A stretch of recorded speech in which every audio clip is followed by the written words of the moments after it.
ನಾನು ಅವಳಿಗೆ ಸಮಾಧಾನ ಮಾಡೋಕ್ಕೂ ಹೋಗ್ಲಿಲ್ಲ. ಎಲ್ಲ ನಂದೇ ತಪ್ಪು ದುರ್ಗ. ಬಾಸು, ಯಾಕೆ ಹೀಗೆಲ್ಲ ಮಾತಾಡ್ತಿದ್ದೀರಾ? ಇದ್ರಲ್ಲಿ ನಿಮ್ಗೆ ಯಾವ ತಪ್ಪು ಇಲ್ಲ. ಇಲ್ಲ ದುರ್ಗ, ಅವಳು ಮನೆ ಬಿಟ್ಟು ಹೋಗ್ತಾಳೆ ಅನ್ನೋ ಒಂದು ಸಣ್ಣ ಕ್ಲೂನು ನನಗೆ ಸಿಗ್ಲಿಲ್ಲ. ಅವಳು ಡಲ್ ಆಗಿದ್ದಾಳೆ ಅಂತ ಗೊತ್ತಿದ್ರು ನಾನು ಅವಳಿಗೆ ಸಮಾಧಾನ ಮಾಡಕ್ಕೂ ಹೋಗ್ಲಿಲ್ಲ. ನಾವೆಲ್ಲ ಮನೇಲಿದ್ರು ನಮ್ಮೆಲ್ಲರೂ ಕಣ್ ತಪ್ಪಿಸಿ ಅವಳು ಮನೆ ಬಿಟ್ಟು ಹೋಗಿದ್ದಾಳೆ ಅಂತಂದ್ರೆ ಏನ್ ಹೇಳ್ಬೇಕು ಹೇಳು?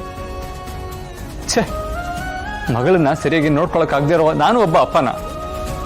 ಬಾಸು, ನಿಮ್ ಬಗ್ಗೆನೆ ನೀವ್ ಯಾಕೆ ಈ ತರ ಎಲ್ಲ ಮಾತಾಡ್ಕೋತಿದ್ದೀರಾ? ಪುಟ್ ಮೇಡಮ್ಗೆ ಬೇಜಾರಾಗಿತ್ತು ನಿಜ, ಆದ್ರೆ ಇದ್ರಲ್ಲಿ ನಿಮ್ಗೆ ಯಾವ ತಪ್ಪು ಇಲ್ಲ ಬಾಸು. ನಿಮ್ಮಂತ ಅಪ್ಪ ಸಿಕ್ಕಿರೋದು ಪುಟ್ ಮೇಡಮ್ ಪುಣ್ಯ. ಅವಳು ಯಾವತ್ತೂ ಈ ರೀತಿ ಮಾಡ್ದವಳಲ್ಲ. ಆದ್ರೆ ಅವಳು ಯಾಕೆ ಈ ರೀತಿ ಮಾಡಿದ್ಲು ಅಂತಾನೆ ನನಗೆ ಗೊತ್ತಾಗ್ತಿಲ್ಲ. ಈ ರೀತಿ ಹೇಳ್ದೆ ಕೇಳ್ದೆಲ್ಲ ಹೋಗೋಳಲ್ಲ ಅವಳು. ಪುಟ್ಟು ಮಗು ದುರ್ಗ ಅವಳು. ಅದ್ ಯಾವುದನ್ನು ನೋಡ್ದೆ ಬಾಯಿಗೆ ಬಂದಂಗೆ ಅವಳ ಮೇಲೆ ಮಾತಾಡ್ಬಿಟ್ಟೆ. ನನ್ನ ಮಾತಿಂದಾನೆ ಅವಳು ಬೇಜಾರಾಗಿ ಮನೆ ಬಿಟ್ಟು ಹೋಗಿದ್ದು. ಇದಕ್ಕೆಲ್ಲ ನಾನೇ ಕಾರಣ. ಬಾಸು, ಈ ತರ ಎಲ್ಲ ಮಾತಾಡ್ಬೇಡಿ ಬಾಸು. ನೀವೇ ಈ ರೀತಿ ಕುಗ್ಗೋದ್ರೆ ನನಗೇನ್ ಮಾಡ್ಬೇಕು ಅಂತಾನೆ ತೋಚೋದಿಲ್ಲ. ನೀವ್ ಧೈರ್ಯವಾಗಿರಿ, ಪುಟ್ ಮೇಡಮ್ ಸಿಕ್ಕೇ ಸಿಗ್ತಾಳೆ ಬಾಸು.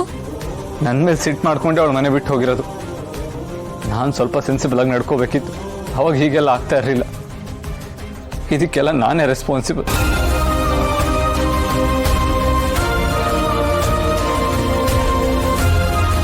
ಇಲ್ಲ, ಇದ್ಯಾವುದಕ್ಕೂ ನೀವು ಹೊಣೆ ಅಲ್ಲ ಬಾಸು. ಇದಕ್ಕೆಲ್ಲ ಕಾರಣ ಮಾಡ್ಬೇಕಾ ಪುಟ್ ಮೇಡಮ್ ಕಾಣೆ ಆಗೋದ್ರ ಹಿಂದೆ ಅವಳದೇ ಕೈವಾಡ ಇದೆ. ಆದ್ರೆ ಇದನ್ನೆಲ್ಲ ನಾನು ನಿಮಗೆ ಹೇಗೆ ಹೇಳಿ? ದುರ್ಗಾ ಪ್ಲೀಸ್, ಇನ್ ತಡ ಮಾಡೋದ್ ಬೇಡ. ಹಿತ ಎಲ್ಲಿ ಹೋಗಿದ್ದಾಳೆ ಅಂತ ನಾವು ಆದಷ್ಟು ಬೇಗ ಕಂಡುಹಿಡಿಬೇಕು. ಇಲ್ಲ ದುರ್ಗ, ನನ್ನ ಕೈಲಿ ಆಗ್ತಾ ಇಲ್ಲ. ಇಲ್ಲಿರೋ ಪ್ರತಿ ಕ್ಷಣನೂ ನನಗೆ ಉಸಿರು ಕಡ್ದಾಗ ಆಗ್ತಾ ಇದೆ. ನನ್ನ ಮಗಳು ಸಿಗೋವರೆಗೂ ನನಗೆ ಸಮಾಧಾನ ಇಲ್ಲ. ನನಗೂ ಹಾಗೆ ಆಗ್ತಿದೆ ಬಾಸು. ಬನ್ನಿ ಪುಟ್ ಮೇಡಮ್ನ ಹುಡ್ಕೋಣ.